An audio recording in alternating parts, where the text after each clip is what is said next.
Well, good morning. Dobry dzień. I'm honored to be invited by academician and professor Volodymyr Mikhailovich Yermolenko to welcome you this morning and to bring some brief remarks to mark this important conference and the 20th anniversary of the UN Code of Ukraine. I want to commend you, Volodymyr Mikhailovich, for your leadership in organizing this conference and for bringing attention to this important milestone in land reform in Ukraine. I also want to thank my friend, Professor Yevgeny Shulga, for his assistance. He made it possible for me to be awake at 3 o'clock in the morning, 3 часа ночью, here in the United States, following the Thanksgiving Day holiday, where Pachuchut was common a few hours ago. Land reform, as most major reforms that confronted Ukraine after the breakup of the Soviet Union, was hotly debated for many years. There were different views on how to approach creating a new land code with widely divergent political and social implications. There were all kinds of remarks and, believe it or not, untruths about the need for land reform. There were many questions about the agricultural sector, as well as other sectors of the economy, how they would evolve absent state control and central planning, absent party influence. I recall President Kuchma and his delegation visited the United States in 1994 and met with President Clinton to discuss Ukrainian reform. During this visit, a request was made for policy assistance in the agriculture sector. I was honored to be appointed in April of 1994 by the US Secretary of Agriculture to serve as the policy advisor to the government of Ukraine and the Ministry of Agriculture. My role was to help inform, not decide, strategies and ways to begin to move agriculture in a market-driven direction. Of course, when I occupied my office on the third floor of the ministry on Krishchatyk, I did not fully appreciate the enormity of the task that I would face. 4 years after the fall of the USSR, Ukraine and all the former republics were confronting similar challenges. As a sovereign and independent nation, Ukraine was free to move in the direction that political forces felt best for the people of Ukraine.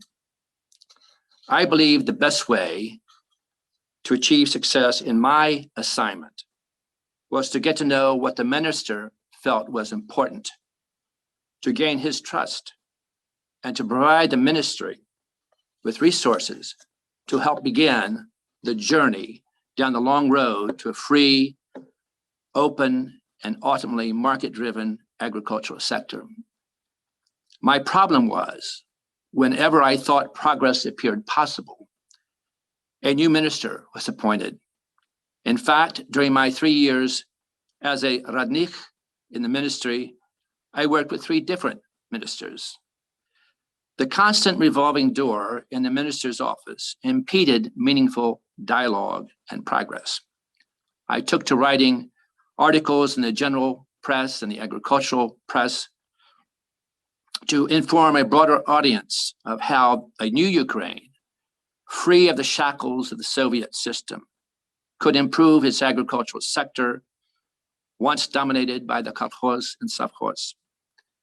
Since those early days of Ukrainian independence, Ukraine has, of course, progressed in significant ways.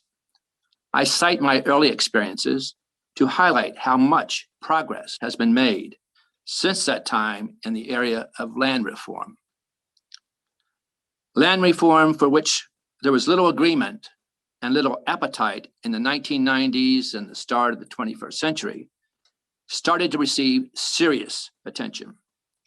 This ongoing discussion and debate among Ukrainian officials and many others, and linked in some measure to the World Bank and IMF incentives, helped set the stage for the 2011 Land Code that this timely conference will focus on today, 20 years later. The process to enhance the Land Code has continued since 2011, with its ups and downs. The lifting of the moratorium on land sales and the creation of a process for private individuals to buy and sell parcels of land is yet another major development. Some have said the launch of Ukraine's agricultural land market is one of the most significant and noteworthy achievements since the independence of Ukraine in 1991. If the process proceeds in a transparent way, as expected, land reform will contribute in a major way to the continued growth and expansion of agriculture in Ukraine for the benefit of the farmers, for the benefit of agricultural producers, and most importantly, for the benefit of the people of Ukraine. In closing, Ukraine, as a free, independent, sovereign, and democratic nation, has succeeded in developing a living land code, abolishing the moratorium on land sales, and establishing an equitable process for the private sale of land. As long as the people of Ukraine, and you here in this conference today, remain forever vigilant in protecting these and other rights and reforms, Ukraine will surely achieve its greatest potential. I send best wishes to you here today, all of you here today. I know this will be a successful and productive conference that could well lead to a blueprint for tomorrow's next land reform changes. And do not let any gathering clouds on the horizon deter your hopes, your dreams, and your optimism for the future of agriculture and your great country. So with those remarks, I will say thank you, дуже дякую, and spokojnej noci.